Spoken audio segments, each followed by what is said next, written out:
Ah, c'est quoi ces trucs? Je vois des choses. Bah, enlève tes lunettes de réalité augmentée, hein? Ah oui, c'est vrai. Salut à tous! Aujourd'hui, je vais vous parler d'un truc, je vais vous parler de la réalité augmentée. Et particulièrement la réalité augmentée présentée par Apple avec son ARKit très récemment lors du WWDC 2017. Alors la réalité augmentée va-t-elle envahir totalement notre quotidien et nous rendre complètement fous? Ça, on va le savoir très très vite. Saloperie de chauve-souris! Ah, il est très beau ce tableau.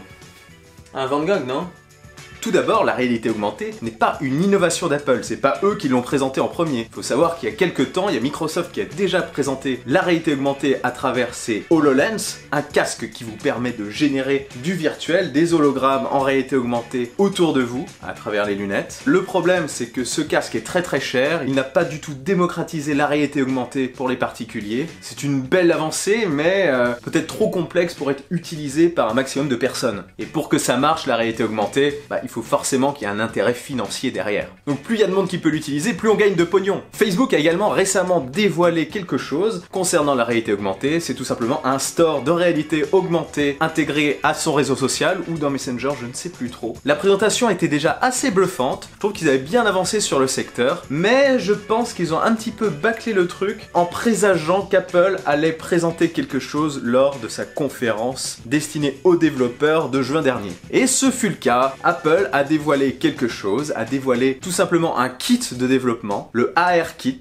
ils l'ont appelé comme ça. Ce kit permet aux développeurs d'avoir les ressources nécessaires pour développer des applications intégrant de la réalité augmentée Apple. Et à la surprise générale, Apple a présenté quelque chose de très abouti. Oui, ça a surpris, ça n'a pas fait grand bruit lors de la présentation, mais les développeurs semblent s'éclater comme des petits fous. Il n'y a qu'à se balader un petit peu sur YouTube pour constater qu'il y a de plus en plus de vidéos de devs qui dévoilent ce qu'ils font avec ce ARKit, avec la réalité augmentée. Pendant la conférence, on a eu une démonstration d'une sorte de plateau de jeu, de bataille très bien fait, à travers l'écran d'un iPad. C'était plutôt impressionnant. Ils ont également montré avec l'ARKit la disposition d'objets. Tout ça était très bien géré avec les ombres et les reflets. C'était pas mal du tout. Et donc ça a pris. À la surprise générale, ce ARKit a pris et il faut s'attendre à voir de nombreuses choses sous iOS 11 à la rentrée développées en réalité augmentée. Donc qu'est-ce qui m'a plutôt marqué pour l'instant? Qu'est-ce qui a été présenté d'assez intéressant? Il y a un mesureur qui a été présenté récemment par un développeur dans une vidéo, un maître mesureur qui avait l'air assez précis. Vous prenez votre iPhone, vous pointez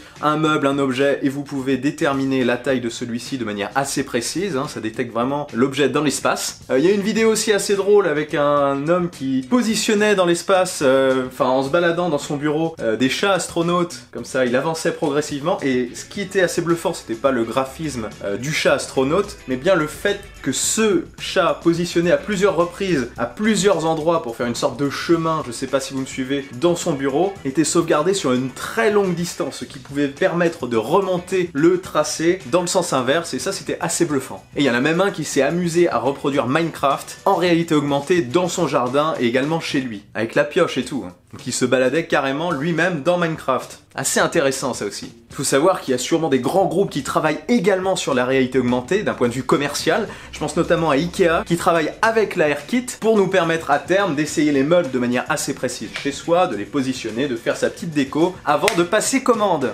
Donc la réalité augmentée pour moi va d'abord révolutionner le e-commerce. Je pense à des gros sites marchands comme Amazon. Ce qui est assez rebutoire pour certaines personnes, c'est de ne pas voir le rendu des produits qu'ils vont acheter. Avec la réalité augmentée, ils auront la possibilité de voir exactement la taille et le rendu du produit qu'ils comptent acheter, tout en tournant autour avec leur tablette ou leur smartphone, et ce qui pourra rassurer avant l'achat. Ou tout simplement se rendre compte si la machine à laver rentre bien là où on veut la placer, avant de la commander. Ça peut être intéressant. Bon, je sais, vous allez me dire, on peut mesurer pour savoir, mais bon, si c'est encore plus rapide, les gens recherchent vraiment la simplicité et la rapidité.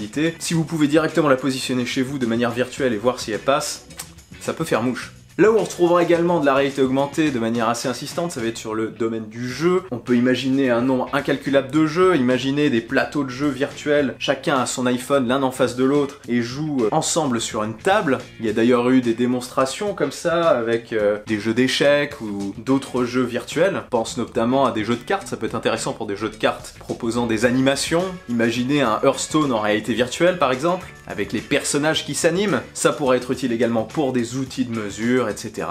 Une infinité d'usages. Et Apple n'en a pas fini parce que, avec l'arrivée prochaine de l'iPhone 8, des rumeurs laissent entendre que celui-ci serait doté d'un capteur laser qui permettra vraiment de capter la distance entre l'iPhone et les objets qu'il y a en face de cet iPhone. Donc pour le positionner de la réalité augmentée de manière très précise, ça peut être aussi incroyablement intéressant ça. Donc à partir de cet iPhone, les prochaines générations d'iPhone ne feront que s'améliorer et je pense que la réalité augmentée sera de plus en plus précise. Alors moi, pourquoi je pense que ça va marcher cette fois-ci, là où ça n'a peut-être pas marché chez les concurrents? Apple a une énorme force, c'est l'App Store. Apple a la chance d'avoir une communauté de développeurs très fidèles et ces développeurs pourront avoir un intérêt financier important en vendant leurs applications en réalité augmentée sur l'App Store. Et quand il y a moyen de faire du business, ça marche en général. Et une autre chose qui me fera penser que ça va sûrement marcher, c'est que la réalité augmentée sera compatible à partir de l'iPhone 6S et suivant et de l'iPad Air 2 et suivant. Donc quand vous réfléchissez, la réalité augmentée sera compatible sur 6S, 6S Plus, 7, 7 Plus, peut-être 7S et 7S Plus et sur un iPhone 8 de manière plus précise, ainsi que sur l'iPad Air 2 et les iPad Pro.